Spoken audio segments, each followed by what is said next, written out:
Cette fois, il n'y aura pas eu de remontada comme face au Borussia Dortmund.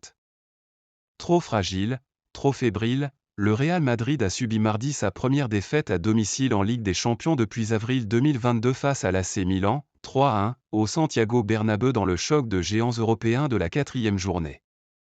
La crise est officiellement ouverte. Il y avait 22 Ligues des Champions sur le terrain, ce mardi soir, au Santiago Bernabéu. Mais au final, il n'y a eu qu'un vainqueur. Et ce n'est pas vraiment celui attendu.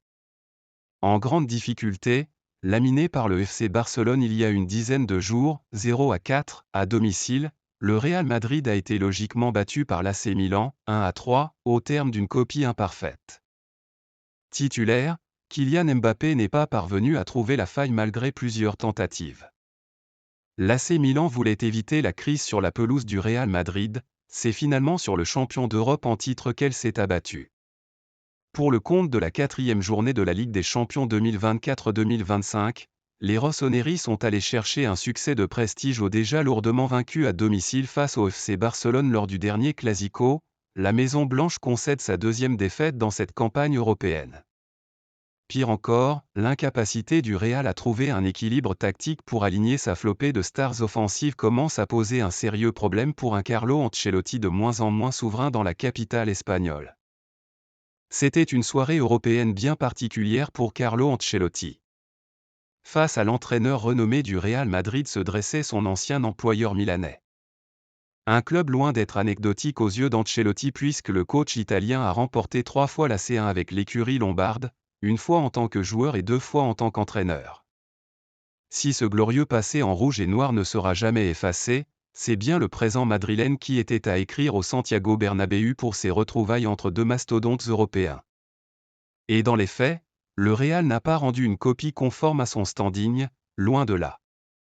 Avec seulement 3 points en 3 journées, les visiteurs sont venus avec des intentions créatives à Madrid. Sur sa première opportunité offensive, l'AC Milan a trouvé l'ouverture grâce à un corner de Christian Pulisic arrivé sur la tête de Malick Thiaw, 12e, 0-1.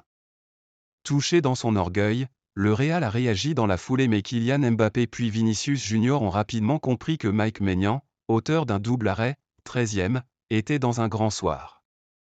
Néanmoins, le Brésilien s'est rattrapé pour obtenir un pénalty et le transformer de sang-froid, 23e, 1-1. Mais au rayon des retrouvailles avec les ex, Alvaro Morata était également prévu dans le menu. Motivé et réactif, le buteur espagnol passé par la Fabrica a ajouté son nom à la liste des buteurs grâce à une action de renard des surfaces, 39e, 1-2. Avant le passage par les vestiaires, Mbappé s'est à nouveau illustré par sa vitesse mais Maignan s'est encore révélé impérial dans ce duel, 43e. En deuxième période, la remontada du Real était attendue après sa remontada contre le Borussia Dortmund. Mais celle-ci n'est jamais survenue, et au contraire, c'est bien l'AC Milan qui s'est montré plus dangereux. Sans un Lunin bien sollicité par Rafael Leao, 52e, ou Ruben Loftus-Cheek, 88e, l'addition aurait pu être bien plus salée. C'est finalement Tijani Reinders qui s'est chargé de tuer le suspense après un habile relais avec Leao, 72e, 1-3. Deuxième club de plus titré en Ligue des Champions derrière le Real Madrid, l'AC Milan a prouvé qu'il avait l'étoffe d'un grand club européen. Encore dépassé face à des Milanais entreprenants et qui ont su profiter des immenses espaces laissés entre les lignes, les hommes de Carlo Ancelotti ont encaissé une 3e défaite en à peine 16 rencontres disputées. Assez pour plonger le club madrilène dans la crise. Très probablement. Et personne ne sera épargné.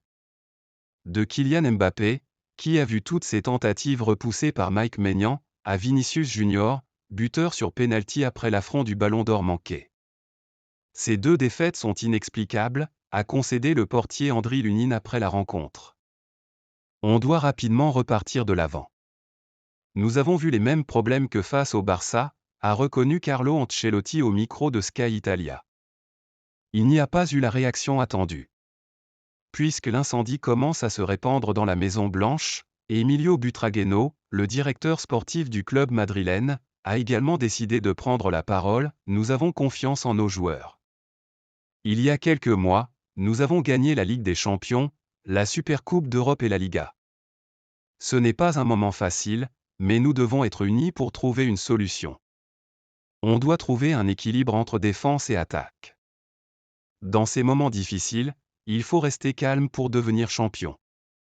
Le mystère Carlo Ancelotti, qui retrouvait mardi l'autre club de sa vie, a de sérieux problèmes à régler, à commencer par une défense méconnaissable, 9 buts encaissés sur ses 3 derniers matchs, et un manque criant d'équilibre depuis le départ à la retraite du métronome allemand Toni Kroos. Au passage, Aurélien Tchouaméni a de nouveau été en grande difficulté. Au point d'être remplacé à la mi-temps. C'est dire.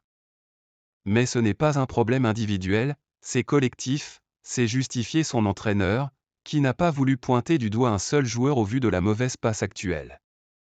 Nous sommes le Real Madrid et nous devons nous battre jusqu'à la fin, a prévenu Lucas Vázquez, qui connaît bien la maison. Il faut tout faire et travailler dur pour que ce genre de choses n'arrive plus. Pour Ancelotti, même sentiment, pour sortir de ce moment, il faudra une réponse collective. Pas individuelle. Lui aussi est bien conscient qu'il devra en donner. Nous devons être inquiets, l'équipe n'a pas fait un bon match. Elle n'est pas compacte et équilibrée, nous devons être plus organisés, nous avons encaissé beaucoup de buts. L'équipe n'est pas bien mise sur le terrain et il faut y travailler. Ça fait partie du football. Quand tu penses que tout va bien, ton équipe peut s'effondrer.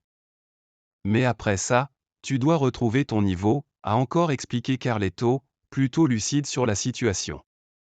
Il accepte également d'être remis en question. C'est logique quand ton équipe ne livre pas la meilleure version d'elle-même, a-t-il analysé. Son équipe pointe actuellement à la 17e place du classement général. Le tout avant de se déplacer à Liverpool puis Bergame contre l'Atalanta. 2 gros morceaux. C'est un mauvais soir pour nous, mais ils ont joué un grand match.